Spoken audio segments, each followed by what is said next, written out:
Hello everyone, welcome to study IQ। This is Manish Srivastava. जैसा कि आपको पता है, रोजाना 11 बजे हम लोग मिलते हैं MPPSC के इंपॉर्टेंट सेशंस को लेकर।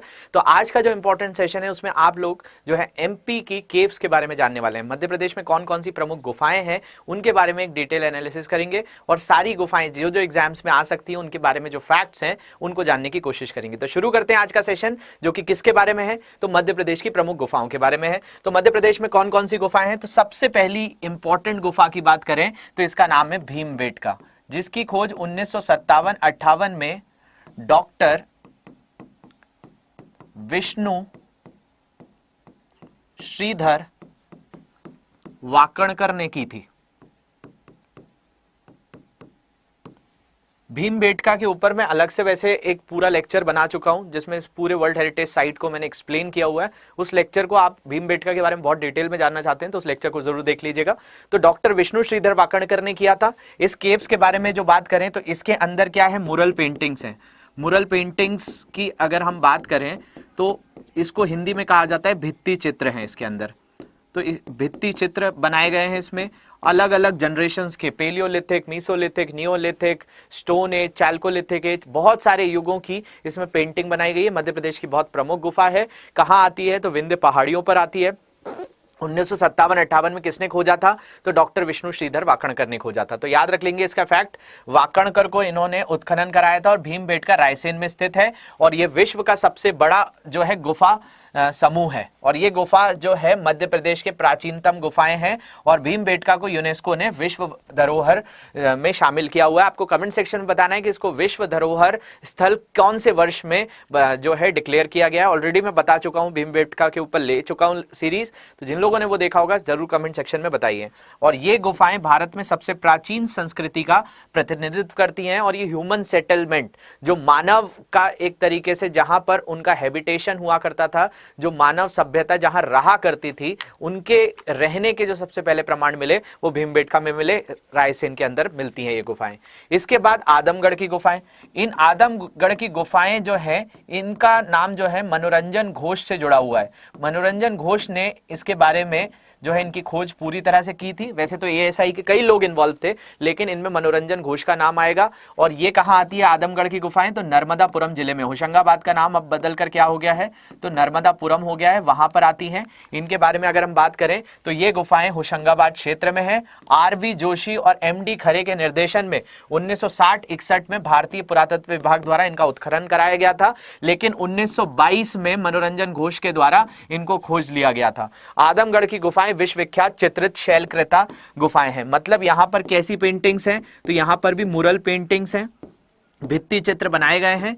और ये साइट भी कहां से जुड़ी हुई है, तो आपका पाषाण काल से, पाषाण काल से है, मतलब स्टोन एज जो है उनसे यहां पर आपको स्टोन एज की पेंटिंग्स यहां पर देखने मिलती है।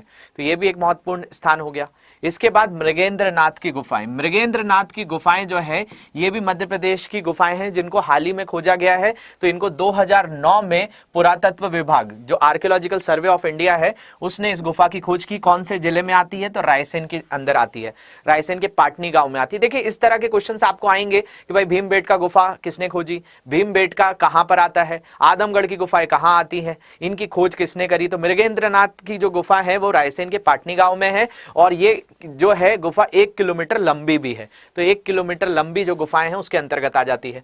इसके बाद काबरा की गुफाएं की बात करें तो काबरा की गुफाएं राजगढ़ जिले में स्थित है और यहां आखेट के चित्र बताए गए हैं। अब आखेट मतलब क्या होता है, तो शिकार, मतलब यहां पर आपको हंटिंग जो हो रही है, हंटिंग की पेंटिंग्स देखने मिलेगी। हंटिंग मतलब शिकार होते हुए, आखेट करते हुए यहां पर है। और इनमें कितनी गुफाएं हैं, तो 11 गुफाएं हैं और ये गुफा मध्य प्रदेश के राजगढ़ जिले में स्थित है और इन गुफाओं का निर्माण 5वीं शताब्दी का है। तो ये काफी प्रसिद्ध गुफाएं हैं। इसके बाद मारा की गुफाएं। मारा की गुफाएं जो है मध्य प्रदेश की सिंगरौली में है।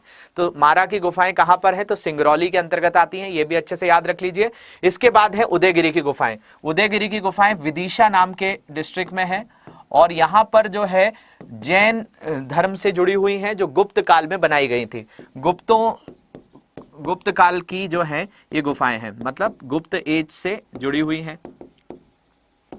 इनके बारे में अगर हम बात करें तो ये गुफा कहां पर आती है, विदिशा जिले में स्थित है।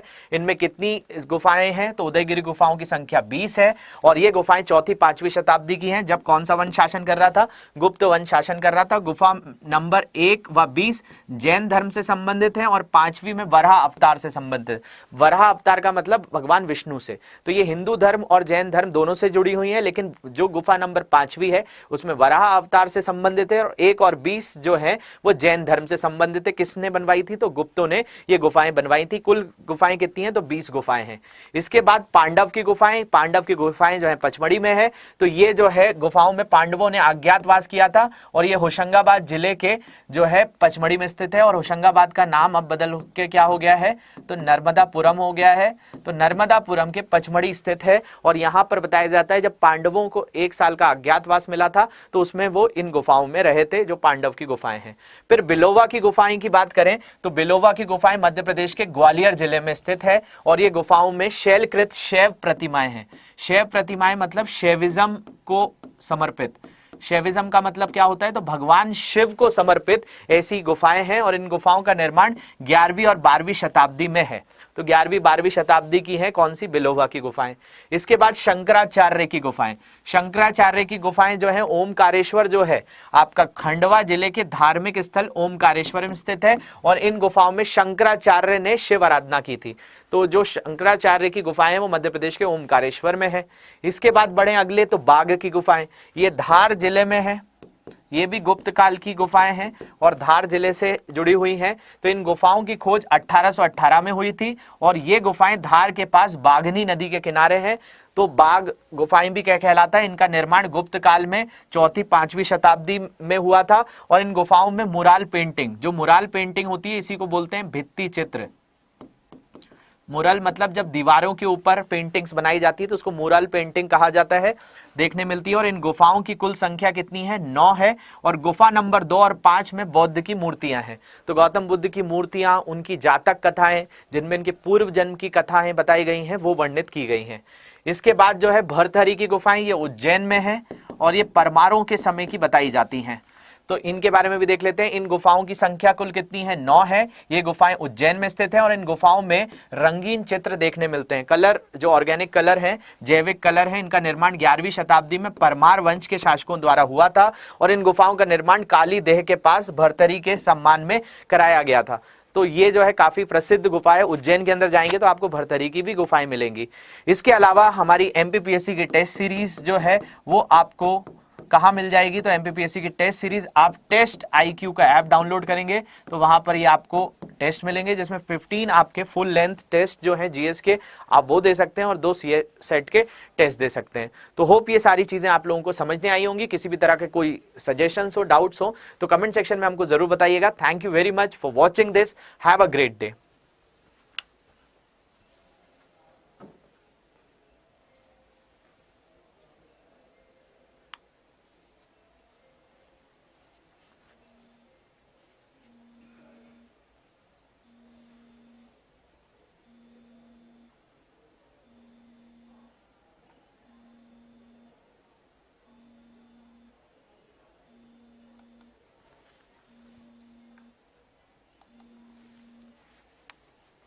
हेलो।